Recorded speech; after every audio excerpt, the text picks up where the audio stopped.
Welcome to the Real Mike Duley podcast. I'm Mike Duley, nationally recognized broker, bringing you real conversations, real strategies, and real insights into today's real estate market. Hey everybody, we are here, the Real Mike Duley, and we are bringing on the one and only Andy Peters today. It's going to be a lot of fun. What's up, y'all? Glad to be here. Thanks for having me, man.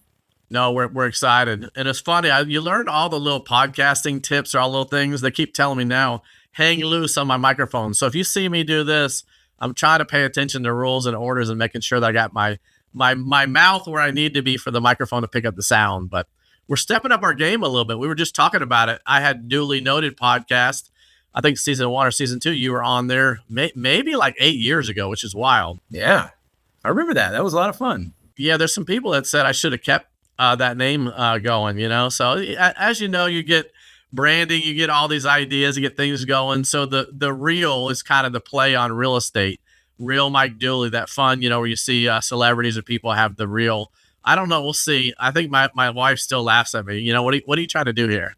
But we're trying to have fun. And I know you have your wife in your business all the time too, right? We do. We are, we're together all the time, right? I mean, life and business is beautifully intertwined at this point. Well, we'll go into that, if you will. I think just give a little bio. I was reading it. I almost fell out of my chair. We're almost up to 3,000 agents in your organization. How cool is that? Is that wild? Thank you. Yeah, it is wild. It's amazing to be able to help that many people get the things that they want. You know, there's a lot of people that helped us get to where we were, you know, when we were in production and help us do what we do today. It's nice now to give back and hopefully help people do what we did and beyond and do it a lot faster than we did it. Hopefully save you a little bit of time and a little bit of money. That's the most fulfilling part of what we do. Yeah. So you want to just go ahead and give a quick snapshot just of, you know, kind of ecosystem. I know it's a great team, market centers, agents, a little bit of everything, obviously being a dad. And I think I read in our kind of show notes, average dogs. I got to hear about that too. 2 wonderful kids and 2 very average dogs. Yeah. So my wife and I started a team together back in 2008. Seemed like a great time to get into the real estate business. And of course, it was a much different time then. We were very blessed in the sense that we had a lot of our brokerage leaders that really poured into us and saw a lot in us and helped us move up the ranks fast. We were the first team in our organization at that time of 7 market centers to hit $1 million gross commission income. That was in 2013. With that market center's help, as well as, you know, somebody that's also very near and dear to you, Gene Rivers. Gene helped us in 2018 net $1 million in our business. About that same time as we were doing that, we got a knock on our door to go into the brokerage space. And we were offered an opportunity to go open a market center down in the coastal Georgia, which at that time was about 5 hours away from Atlanta, where we were living. And we passed on it. And we thought, oh my gosh, like we'll never get this opportunity again. You know, I can't believe we're passing on this. But things were good. And we were really concentrating on our production sales business at that point. And we immediately regretted it. And fortunately, the region came back to us, you know, 3 or 4 months later. And so we've got something else that just happened to be 3 brokerages were close to where I grew up. So, I mean, they were like my stomping grounds and places that we were already selling houses. And so we stepped into those market centers, which were good in their own right. They were good. But they were all ran independently. And our vision was really to push them together, to pool resources, to create more community. And as a result of that, it you know, started pushing them all up. Today, those 3 in Atlanta, one of them is the most profitable franchise in Keller Williams. One is number 25 and one's like number 98 or 99 or something like that. Oh, trust me. I'm looking at the reports all the time. Like there they are killing it. I'm just trying to get on the report with my, you know, some of my offices. So I see what you're doing. You're making some headway, but as you know, it takes time. And I do like that you laid out, it's not like it just happened today. It's like 2008. So when people look up, it's a journey. And I do love that you kind of talked about the no or the pass, because sometimes, God has a different plan, or, companies and your timing worked out to be right. So I think that's a lesson already, a nugget, I think, for anybody listening, is sometimes you have to be patient on some of the decisions on the timing. For sure. I love that. No doubt. Yeah. And, through some changes that we wanted to make personally, like our kids wanted to move to the coast, like they wanted to move to the beach, and there weren't a whole lot of options for the beach within the Southeast region. It's more or less kind of a landlocked region between Tennessee, Alabama, and Georgia. But there was one place that we circled on the map that we were quite fond of, and that was Savannah. And our kids had gone to Savannah, growing up. They really loved it. They were excited about the idea. Then it was all about just working a deal out with the current owner operator that had that franchise, which we did. And she is wonderful and gracious, and perhaps one of the best investors that we have in our whole organization. We went to Savannah, and we moved our kids in the middle of high school. And what an awesome opportunity to grow that was. Fortunately, that franchise was in really good shape. It fit in really well with what we do. And they have, a market center and 3 business centers. If you put all that together, they'd be a top 10 market center in profitability.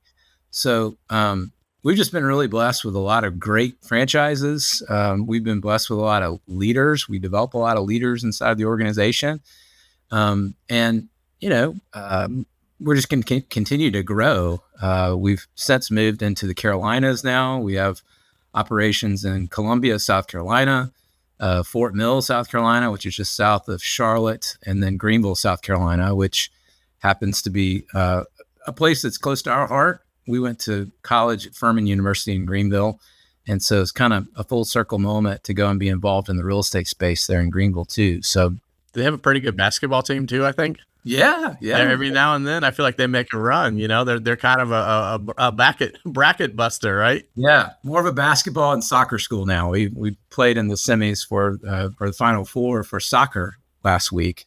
Lost, but it was the farthest we've made in a long time. Yeah. So would you advise anybody else? One thing I thought about when you were talking about moving your kids and all this was happening, traffic. I'm sure you're like, how much time did you calculate it? You should have how much time you saved just in traffic. From coming from Atlanta. I mean, and your kids being able to have their driver's license and all that stuff, and maybe a little bit slower place. Yeah, I used to complain about the people who complain about traffic when I lived in Atlanta, and now I'm one of those people. Oh yeah, I remember I grew up in Miami, and I had to drive 13 miles. Took me an hour and a half to get to work each way, and I'm like, people in Arkansas are like, the traffic's horrible. I'm like, yeah, you're 7 more minutes. You look at that traffic though, and you say, thank goodness for opportunity, right? Like, Leslie and I are both so grateful for Atlanta. Atlanta is, we wouldn't have anything. We wouldn't have our production business. We wouldn't have the market center business. Our kids attended great schools there. There's a lot to be thankful for. So all those cars are a good reminder that this is a place where progress lives. For sure. As we have like 14,000 people coming here a year, where the business side of me is like, oh, I love it. Let them keep coming, right? the living side, you're like, oh, I want to keep it a little bit slower. Yeah, your community's blowing up for sure. So you think too, and I thought about this as we were going to talk today, COVID probably helped, and tell me what you think. There's some goods I think that came out of COVID, obviously not with nothing for the health and lives and stuff. That's a horrible. But if you think about business perspective, did it change your leadership, how you were a leader, how you delivered, how you communicated? Yeah, we've been working hard to put all of our organizations together and have them work closely. And COVID accelerated that. We went from more or less having a weekly team meeting to having a daily team meeting. And, we started pushing all of our resources, at least through virtual broadcasts. We did that through Zoom, but that is, believe it or not, still a ritual that exists today. Like we do an 8:30 call inside of our organization for all 3,000 agents in the system. The only day we don't do it is Tuesday because that's a team meeting day. But Monday, Wednesday, Thursday, Friday, we all come together and we have a spreadsheet where we look at everything that's happening in the market, new listings, what's going under contract, what's expired, what's back on the market. We track interest rates daily. We have our lenders that are on that call every day, giving us updates on, what reports coming out today that might impact rates. Should we lock? Should we float? Like all of that on a day-to-day basis so that we call it mastering the market of the moment. So we know exactly what's going on in the now. And nobody can ever say, I don't have a conversation that I can go have or educate my database or, just people expect you to know some of this stuff. So we rotate the leaders in the organization that lead that. Everybody takes a week at a time to create some continuity, but it's just one of those non-negotiables for us now. We've seen the fruits of it, and we want to help people be the most educated agent, in their board. Yeah, if people are listening, and I found out, we have people from all over that are going to be listening as we haven't officially launched yet. So that's so great. But I think you're episode 8, which is pretty cool. I don't know what your lucky number is. We can change that order. If you have lucky number 9, you're number 9. I'm just happy to be included. No, it's going to be a lot of fun if you think about it. Just so to your point, it's made me a better brokerage leader and owner just by understanding my real estate business sometimes. And I just think, to your point, people think, I had someone yesterday say, do you still have your license? I actually still have to do CE on Friday. So no matter your role or what you're doing, you're still continuing ed, you're still, in deals, and for myself or, helping our team. And it just, now the thing I tell people, I can see everything end to end. Sometimes when you just have a team or you just have a brokerage or you don't understand all the pains when you're just referencing where you have, I think we have all-time highs in some place in the country, 23 to 24% terminations. So how do you get creative? How do you get better? How do you lead better? What do you read? I wanted to go into a question real quick. You talked about, I love that. If someone's running an organization and you take a week, are they themed? Are they layout? Like you use Chat GPT and you're like, hey, today's marvelous Monday week, or is it creative? We've let the leaders kind of do their own thing and let their own personality shine through. What typically stays the same is that there's always a review of the numbers, and that can be done in about 5 minutes. So typically leaders are bringing something of value to that call. Could be a question or a topic, could be a video or something that they have seen, an image that they want to talk about. So it's a good diversity of, topics and ways to present. I think if you did it the exact same way every time, you might have some people check out of that over time, but because it is different and everybody's personality gets to shine, it holds interest a little bit longer. And it's Did 30 anybody, minutes, right? did anyone in your group cover the Heisman Trophy speech? No, that would be a good one. You talking about? I'm giving it to you. There you go. So you have your nugget. I just did that on Monday for our 26 offices for our region.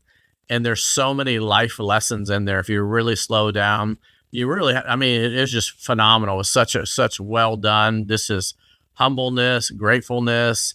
I believe, he thanked almost everyone possible, from team to coaches to family to grandparents. It was just authentic. But some of the lessons that I learned from it, I think about you and everything that you're doing is, school teacher, wife, you guys are starting this business, you're starting this team, you and your average dogs. And, now you look at it and you built, a team to one of the largest brokerage businesses, not an any flag in the world, and that's pretty amazing.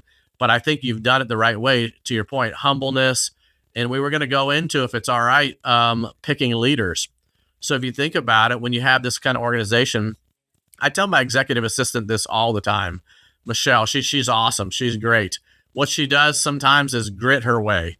So something needs to get done, boom, she just jumps in. Now, I think there's still times where you could do that. But when you start getting, and here's what I always tell her, imagine our real estate team is 100 people. Imagine our brokerage is 1,000 people. Imagine our region is 10,000 people. Well, you can't grit your way to everything. We got to sometimes use AI, other people, technology, get systems in place.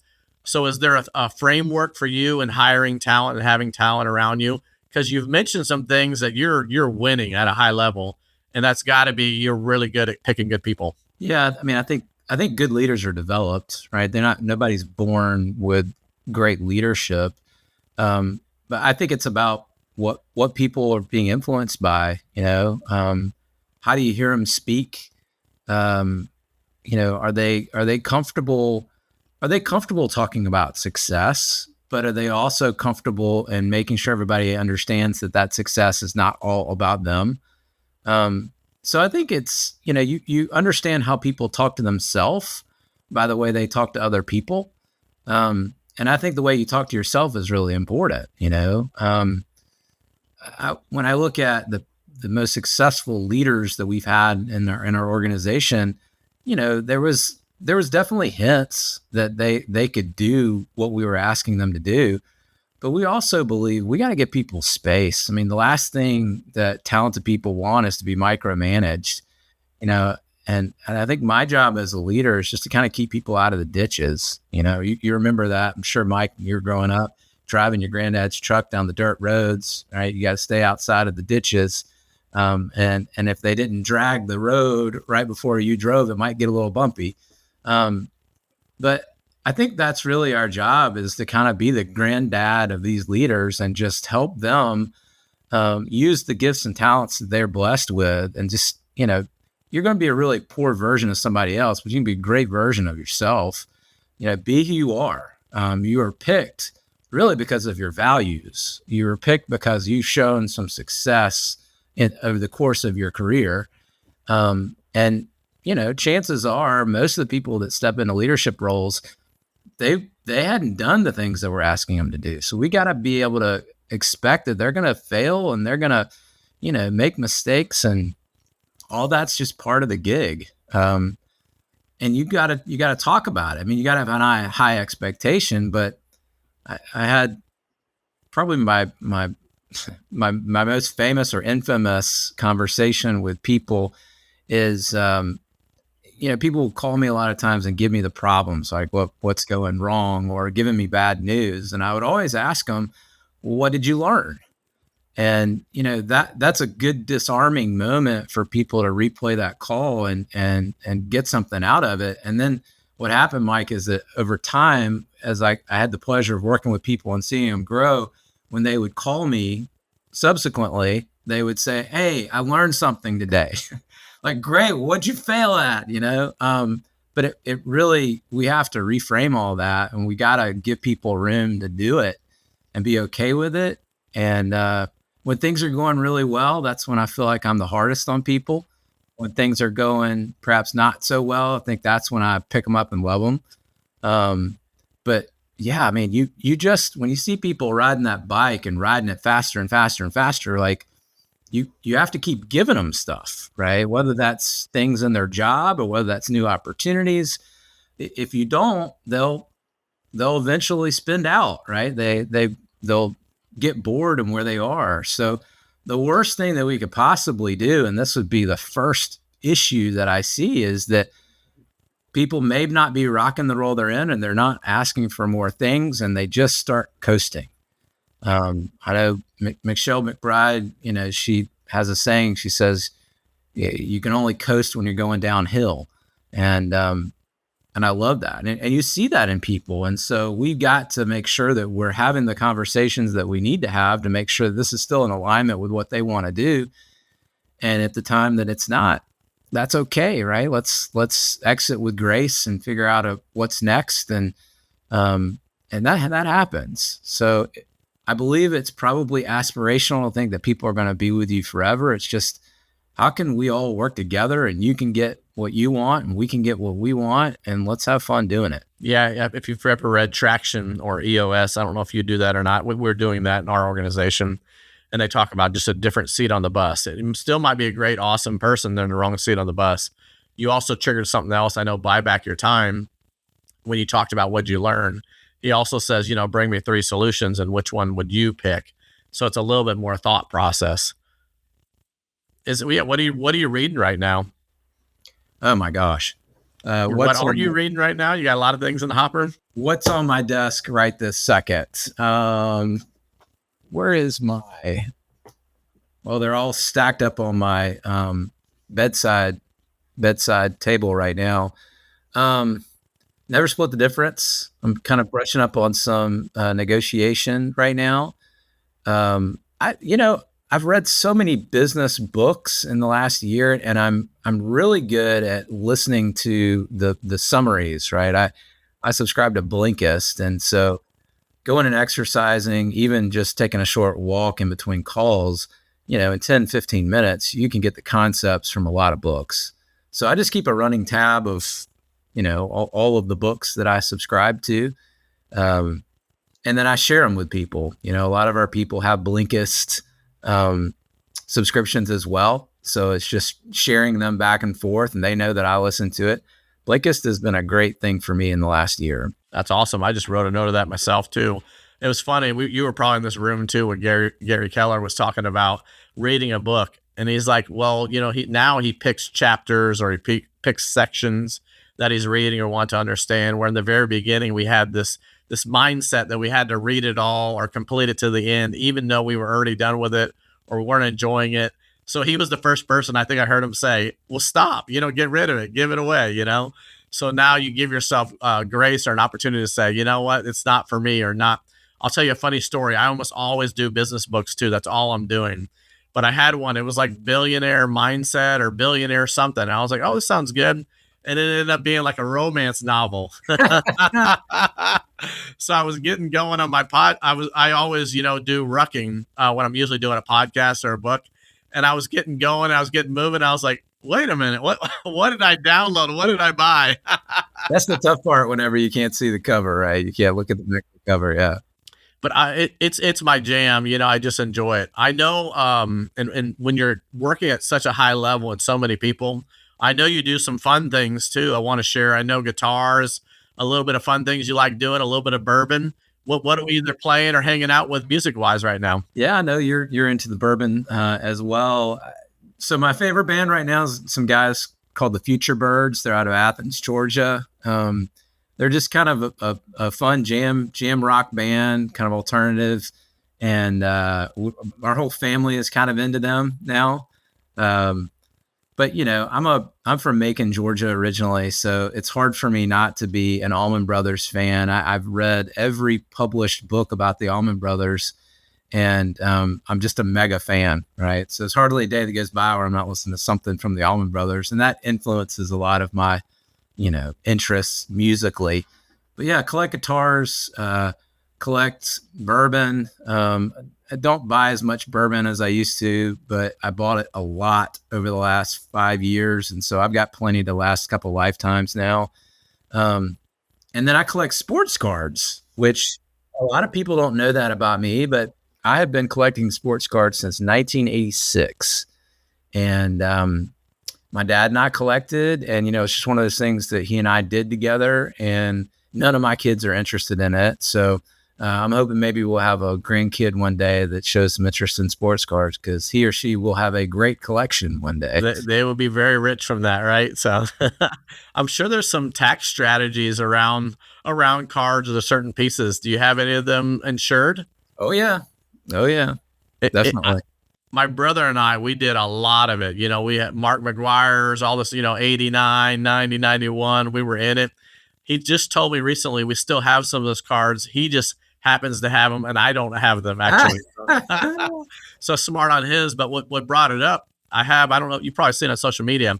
I have an event center in our brokerage office building. It's about 3,500 square feet. And one of the people that actually continues to rent more and more is sports card events. So we've already had one really big one kind of sold out. I was like, is this even going to work? I didn't know much about it. And it's like people, as I started telling friends, people that I would not think necessarily that are in it, such a hobby, they were like, oh my gosh, that's your event center. I can't wait. So I thought I was going to be famous for something really cool. Not that. Now I'm famous for having card promos or events. Yeah, you never know about that stuff. It's like picking stocks, right? Like I remember in COVID when all of a sudden all the card craze went nuts. And I was like, I think I've got those Kobe Bryant rookie cards. I think I've got those Tom Brady rookie cards. and going back through it and sending those things off to get graded, I mean, it was eye-opening. Of course, everybody in my family wants me to sell them, and they'll take a great vacation. But yeah, I'm gonna hang on to them for a little bit longer. I'm not a seller; I'm a buyer. There you go. So if anyone's listening, I heard some good gift ideas for any of your employees, right? So you might be good on your bourbons, the right bottle. You might take an Eagle Rare or something. You wouldn't turn that away, Maybe a cool guitar or Allman Brothers, anything signed or any tickets or any shirts. So, hey, I'm helping them out for next year, Christmas and all the other holidays. They'll know what to get you. Good man. What are you looking at to the future? Are you joint ventures? What is kind of the growth? Are you still in growth mode? Yeah, we are. We have 2 joint ventures right now. We have a title joint venture and we have a mortgage joint venture. We're launching an insurance joint venture in the first quarter. In all these brokerages, I wish that I could sell shares to the agents, and there's just unfortunately not enough shares to go around in the franchise system to do that. So it really became a passion project for all of us in leadership is what could we do that will give people some ownership? And joint ventures has been a really, really big part of what we do for, the tip of the spear people in our organization that, they've been doing the right things. They're looking for opportunities, and it's really cool to go and partner with them and grow something together. So we're really proud of that. In terms of what we look at next, I think this is kind of an acquisition market right now as things have slowed down a little bit on the transaction side. I think a lot of people are looking around and, wondering if they want to sustain this or, wait till the next turnaround in the market, which we hope is not too far away.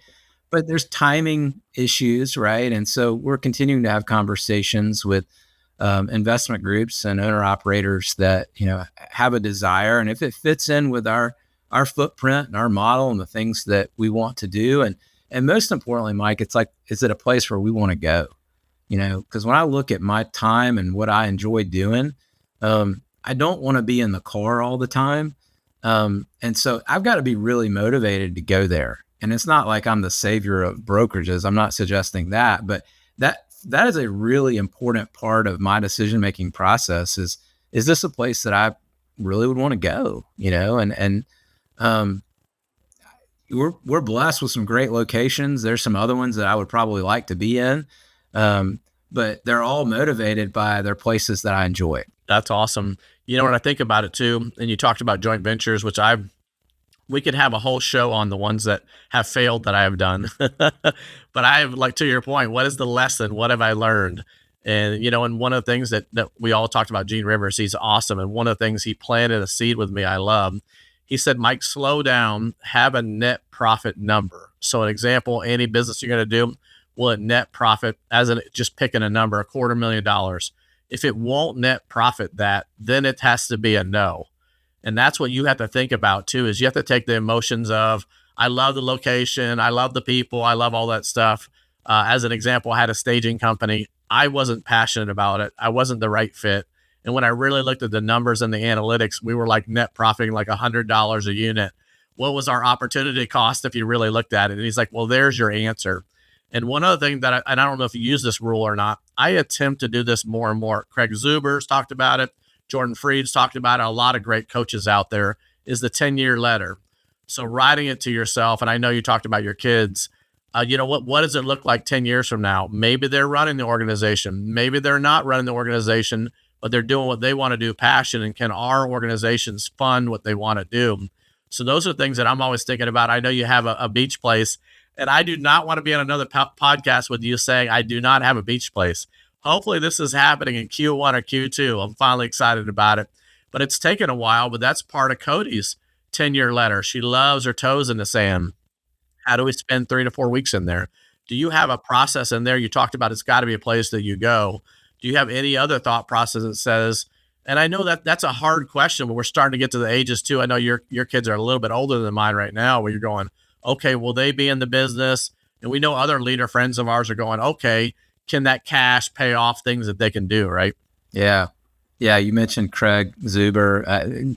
we had the pleasure of working with him for a while as well. And I found my old 10-year letter, and it was so impactful to go back and read it. And it, you know, although it'd been a while since I had looked, it had been a year since I had looked at it. And, you know, the old saying, what you focus on expands, right? I mean, there's a lot of things that I found that I have accomplished or our family had accomplished. And yet there's a lot of things on that list that I thought were important that just haven't been important, right? So it was a good reminder that you got to go back and revisit that stuff.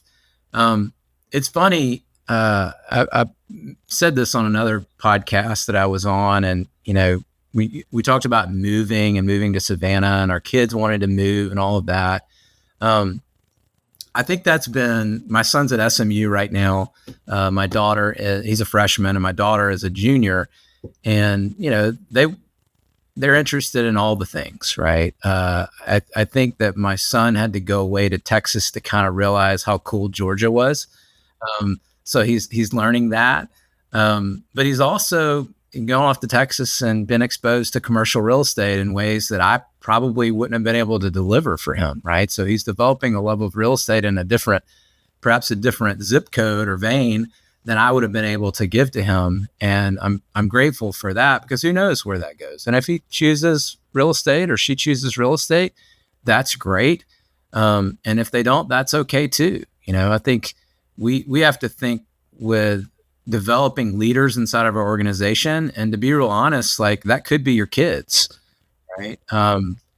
You know, John Morgan, our son, is going to go with us to our ALC retreat in Greenville in a few weeks. We've got Dana Gentry is going to be a speaker, and Craig Zuber is going to be one of our speakers. So we'll be doing 10-year letters with everybody. So I think, you know, John Morgan will get a chance to do his 10-year letter. But yeah, I mean, I think so many times I've done exercises with our agents around this, is what we've always done. We get a planner, right? And, you know, we go through a planner probably 2 to 3 times a year, right? And these are just all of the notes that we take from the classes that we attend and whatnot. And in the front of that planner, every time we get a new one, we just take about an hour and just brain dump. Like, what are the things that we want in life? And we don't assign any judgment to it. Like, if it's, you know, I tell agents, like, if you wanted a pony when you were a kid and you didn't get one, like, put a pony down, you know, whatever it is that you want, write that down. And then you go back through those and you start assigning a 1, a 3, a 5, or a 10 to it. Right. And that's the amount of years you'd allow yourself to achieve that goal. And then once you've assigned the number, then you write down, what is that first step? Like, what's the first thing you need to do to get into motion towards achieving that? It might be having a conversation, right, with Mike Duley, who runs a successful sales organization. I might need to, if I'm going to sell 300 houses, I might need to talk to Mike about how we do that, right? So sometimes your first step is a conversation. But until you have that clarity around what it actually is, it's just letters on a paper, right? What I find, we then go through and we add up, like, okay, how many 1s do you have? How many 3s? How many 5s? How many 10s did you have? And if you got a lot of 1s are like survival goals. Like, they might be just that blocking and tackling. You're just a activator, right? You want to just do things. So that can be a red flag. It can be good, but it can be a red flag that maybe you need to dream a little bit more. Like, maybe you need to think more about the end in mind. You know, why are you doing all these things in order to get the thing that you want, or the things that you want? If you have 3s and 5s, a lot of time you don't have clarity on how you get there. So you may be just kidding yourself. A 3 could look just like a 5. Heck, a 3 could be a 1, right? Like, you may just be overestimating the amount of time it's going to take you to do that. And so you might need to go a little bit deeper on those 3s and 5s just to understand what it's going to take. And then 10s are typically people that are dreamers, right? They may actually need to get into action a little bit more. If you've got a lot of 10s, your head may be in the clouds, right? I have a tendency sometimes to have my head in the clouds. And when I have way too many 10s, I have to bring myself back down into reality. And then if you got something that's past 10 years, the chances are you need to chunk that down, right? You need to probably have a 10 and a 5 and a 3 and a 1 inside of that 10 plus year goal, just so you have a chance at getting it. And I'd just like to remind everybody, right? Like, selling real estate or selling widgets or whatever it is you're doing, I mean, it's work. It's hard work. And if you can't connect what you do to what you want, what are we doing? So kind of bringing this full circle to like, how do you select leaders? If I can't help them get what they want or get closer to what they want through this opportunity, then it's just not the right thing for them, right? We don't need to continue down this conversation because we're just wasting our time, because you deserve to get what you want, right? So that's just the way that I think about, my own life, as well as if I'm going to work with somebody, what I hope they think about what they want, why they're doing what they're doing. I was smiling real big because you actually just like talked through the whole plan. I promise we didn't set this up, but if you think about 10-year letter, and I talk about the beach house, chunking it down, and you mentioned, and that's one of my favorite terms too, is it because it breaks it down for them. What's one thing that I could do right now? And I got my Florida real estate license. And I said, okay, if I'm going to be there 5 or 6 weeks out of the year, how do you do an expansion team? What does it look like? It sounds like your son, you might have a commercial expansion team in Texas. Yeah. I'm hoping I can get him back over this way. But we'll see. He'll make his own decisions, what he wants to do. But yeah, I mean, I'd love to see you buy something down in St. George Island, Florida. That's the spot that we've fallen in love with. And, you FSU people, you guys keep us in business on the short-term rentals. So, oh yeah. Well, fun fact. So your football coach, SMU, his wife actually went to high school with my wife. So they're actually Arkansans, and they're from Northwest Arkansas, which is kind of funny. So small world. I know you probably saw all the rumblings where they were trying to get him at Arkansas. But SMU must really like him. They extended his contract, which is great. Saw that. They've had some, they can finally start paying their players legally, right? They had years in the 80s where they did that, perhaps not so legally.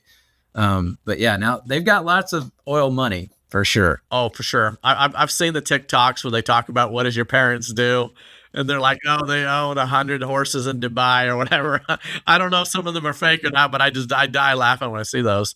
As we're wrapping up, if people want to find out more about you or where to find you, where should they go? Instagram, Facebook. I'm on there. And really being a lot more intentional about creating some content. Leslie, my wife, is beating my pants off right now. She's really, really putting it out there, especially now that she's master faculty for Keller Williams.